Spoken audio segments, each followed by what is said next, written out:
15 नवंबर 2022 को एक खबर आई कि खैरसौन पर ज़ेलेंस्की की फौज ने कब्जा कर लिया है। रूस के सैनिक वापस हट गए, लेकिन वो घटना पुतिन की हार नहीं बल्कि एक सोची समझी रणनीति के तौर पर देखी गई।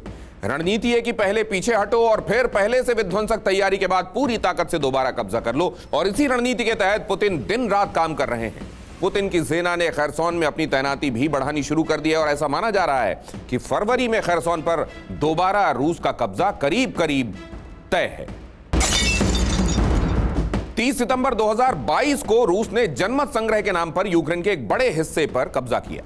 रूस ने ज़ेलेंस्की की कंट्री के 4 इलाकों लुहांस्क, डोनेस्क, खैरसौन और ज़ैपोरिज़िया को अपने में मिलाने की घोषणा कर दी। जल्दबाजी में इन 4 इलाकों के कुछ हिस्से यूक्रेन के कंट्रोल में रह गए, लेकिन पुतिन ने 2023 के अपने गोल में यह सबसे बड़ा टारगेट शामिल किया हुआ है, जिसके तहत लुहांस्क, डोनेस्क, खैरसौन और ज़ैपोरिज़िया के बाकी बचे हिस्से भी रूस में शामिल कर लिए जाएंगे।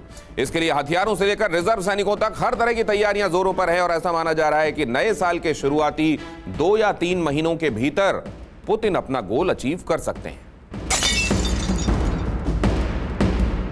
और इस साल आने वाली है पूरी दुनिया के लिए बहुत बड़ी खबर।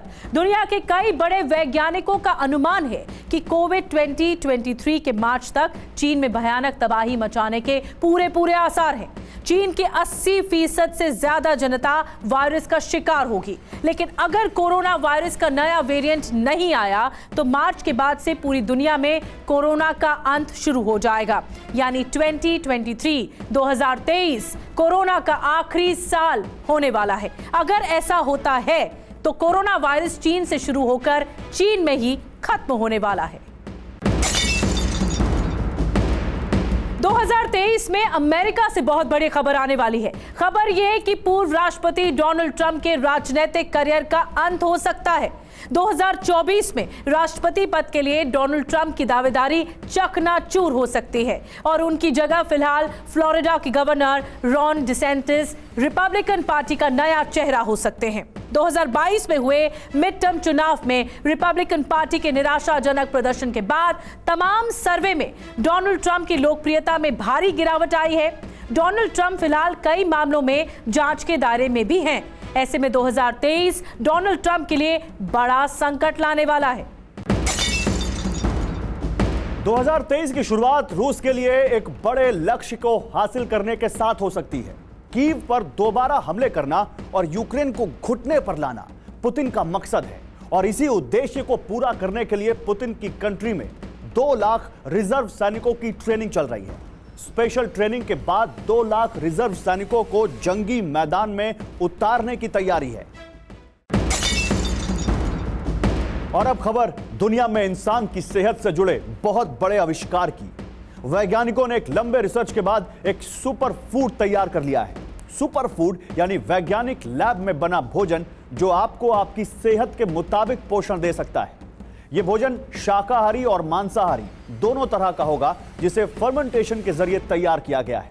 वैज्ञानिक रिसर्च में सुपर फूड के लिए सबसे पहले आटे को तैयार किया गया है।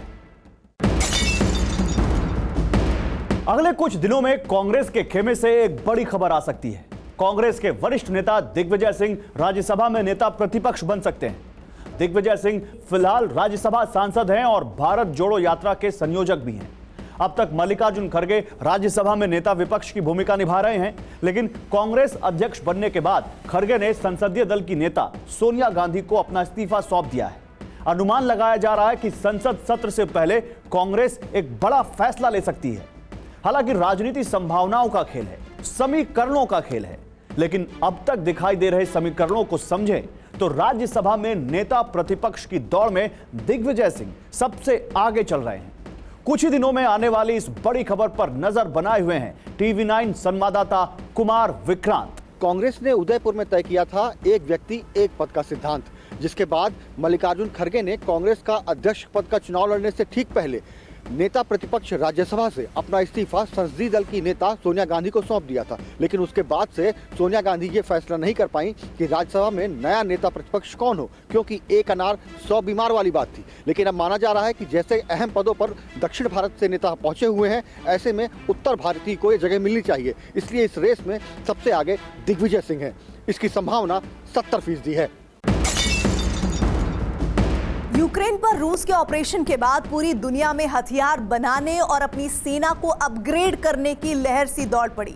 दुनिया का सबसे सनकी तानाशाह और उत्तर कोरिया का राष्ट्रपति किम जोंग भी उनमें से एक है, जिसने अपनी परमाणु तैयारियों से दुनिया की सभी महाशक्तियों को दहशत में डाल दिया है। किम जोंग ने अब 6 सफल परमाणु परीक्षण किए। अब 2023 में माना जा रहा है कि किम अपने 7वें न्यूक्लियर टेस्ट को अंजाम देगा और न्यूक्लियर तबाही के लिए दुनिया में एक और एटमी हथियार तैयार हो जाएगा।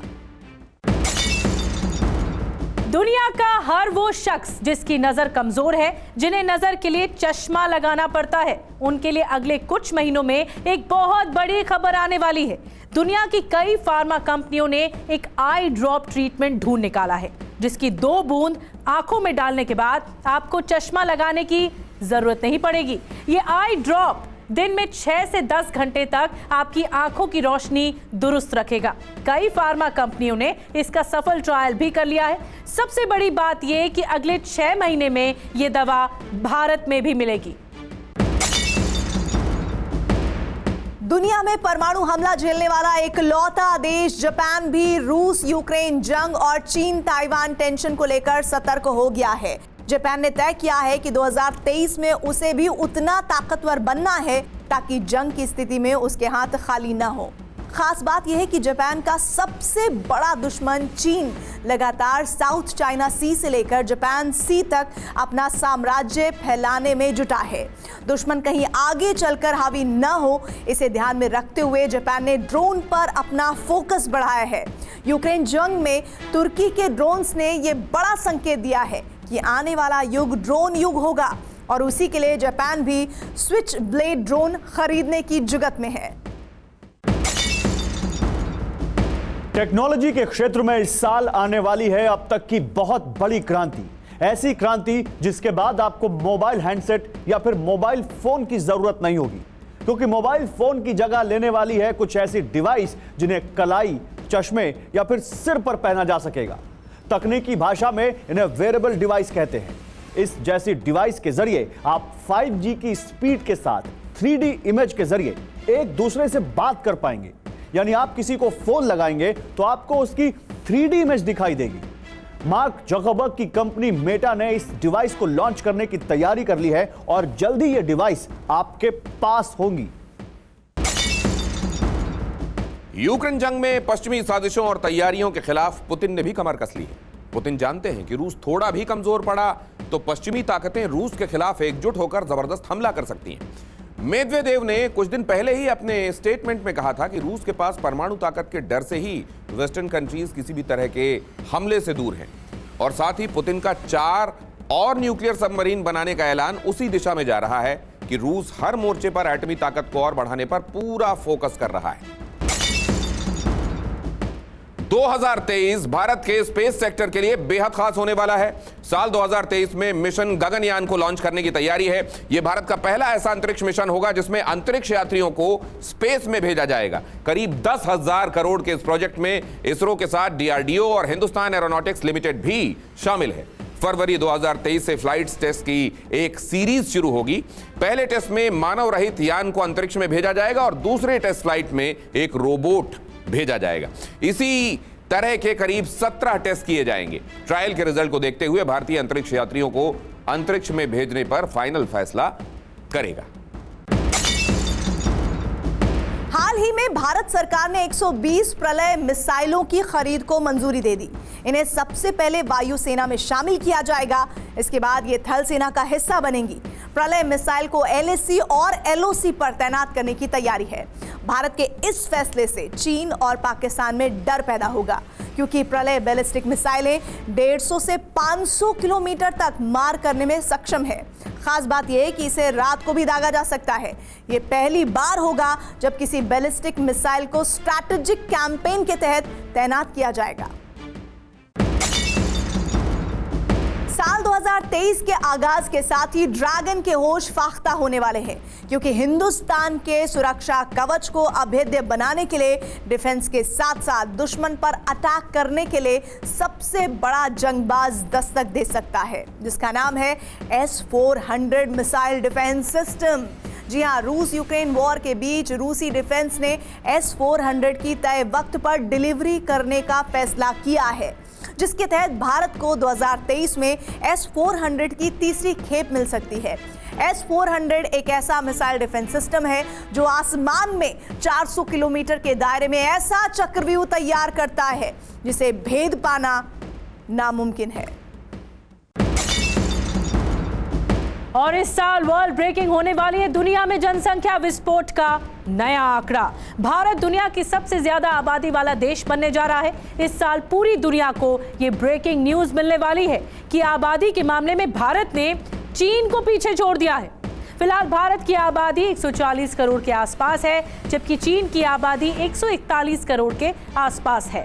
कुछ वक्त पहले संयुक्त राष्ट्र ने भी यह आशंका जताई थी कि दुनिया की सबसे ज्यादा आबादी भारत में होगी, लेकिन यह माना जा रहा है कि अगले कुछ महीनों में भारत चीन को पीछे छोड़कर सबसे ज्यादा आबादी वाला देश बन जाएगा।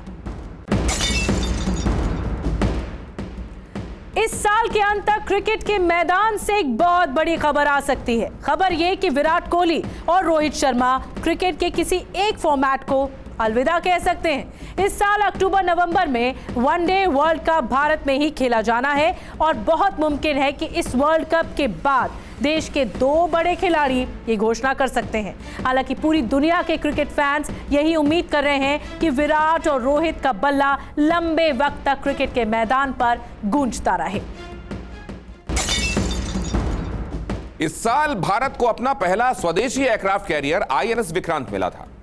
अब भारतीय नौसेना एक और एयरक्राफ्ट कैरियर पर विचार कर रही है। इसी को लेकर 2023 में बड़ा फैसला हो सकता है। गौर करने वाली बात यह है कि यह एयरक्राफ्ट कैरियर साइज में INS विक्रांत से बड़ा होगा और ज्यादा ताकतवर होगा।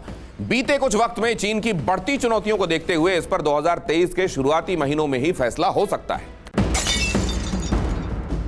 इस साल भारत एक बड़े रक्षा सौदे पर हस्ताक्षर कर सकता है। यह सौदा जहां आसमान में हिंदुस्तान की ताकत बढ़ाएगा, वहीं रक्षा क्षेत्र में भारत को आत्मनिर्भर बनाएगा।